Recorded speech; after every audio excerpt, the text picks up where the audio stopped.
Can we play a game of like quick answers? Ooh, I don't. yeah. I don't I like this. Tim, do you want to play? I'd love to. Okay. Every answer is Zack Miller. Let me look at these questions again that I see if that actually fits in there. Okay, favorite beard? Favorite beard? Who are you asking? Either. In terms of like of the three of us right now? I was just giving you a question that you could answer Zack Miller with. Oh. It would clearly be me.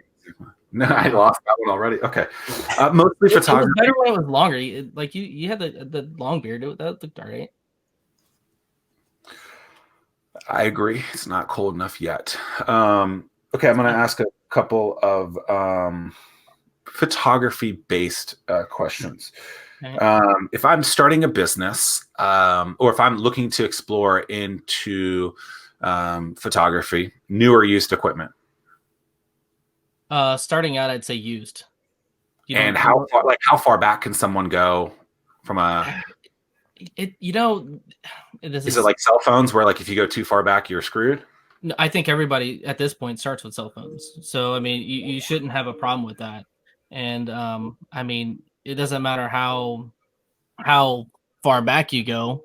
So, sorry, I get this thing beeping at me. But yeah, cell phones is probably where most people start, especially kids these days. They're going to start with a cell phone. And, camera technology is so good. I mean, it's gotten good ever since the 90s. I mean, and even before that with film, it's still good. You can use a film camera and get great shots. The processing's more complicated, but you can take the cheapest camera and get great images.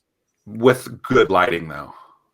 I mean, it's kind of yes and no. It depends on what you're trying to do. I mean, you don't have to have light to have great images. I mean, look at shadows. Where does the real skill come in? Is it taking the pictures, or is it editing post taking the pictures? I think it's a little bit of both. I mean, it's a creative mind. If you have any sort of creative mind, you are the artist. So you look at painting, right? Where does the skill come in?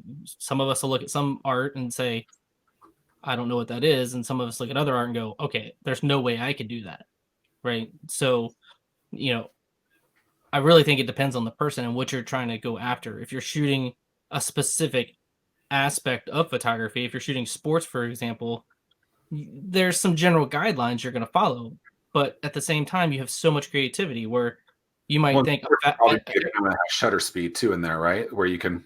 Yeah, that's what I was going to say. Like your shutter speed, everybody's going to say you're shooting sports, so you're shooting a really high shutter speed. Well, not exactly. If you guys recall the Usain Bolt picture, they used a really slow shutter speed where he was running and he was looking back at his competitors during the Olympics. That was dragging your shutter. So it's a really slow shutter speed. So there's no inside the box, outside the box. There is no box. You are creative how you want to be creative. You can shoot from any angle. You can shoot with any shutter speed. If you like the grain, bump up your ISO forever. I mean, it just depends. It's kind of like the apprenticeship stuff that we were talking about earlier. And this is something that Dan Gerard, longtime listener of the show, talks a lot about. He helped me buy my bike. And he was like, look, I could tell you to buy a really expensive bike, but I would rather you start liking the sport first on an entry level rather than buying this expensive bike and never using it. And I think it's kind of the same thing here where it's like, hey, like put a foot in to the pool and see if you're even going to like swim a little bit more. Because a lot of people buy equipment, and that's why what I love about digital lens rental is like it's like, you know what, you want to try this out first? Why don't you rent it for $95 for the weekend or however much it is, and $250 for the weekend. I just escalated your increased your profits 15,000%. See, math maker, they have 15,000% now. But yeah, I mean, so what? WVU education. All right, Thomas Nelson. As a photographer, I see a lot of people when they do videos that they have glasses, they get their screen reflected back on them, including the person I'm talking to now. How do you remove that? Because I would think a photographer who was going on a show live wouldn't have a glare in their glasses because I don't have it. Well, you're probably using a laptop, aren't you? Aren't you using a laptop? No, I've got a 49-inch ultra wide monitor that is 4 feet wide. So unfortunately, I have Not no entry way. level. It's not an entry level monitor, and unfortunately, it's very limited as to what I can do. But I will tell you a trick. But look, you- see, you throw the light on. Yeah, that's true. One thing you can do if you take portraits and you have glasses, like, so I just shot a bunch of headshots. So take your Whoa. glasses. It's a trick. All right.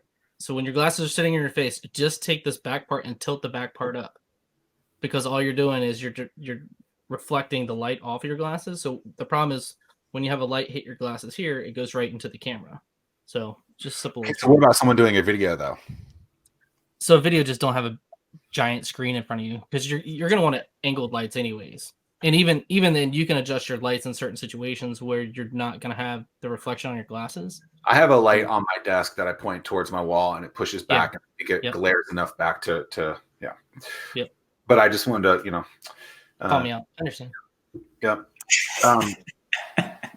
That's exactly what I want to do. Some guys have the better beard, but I didn't want to say anything. But now I'm not holding back. That's fine.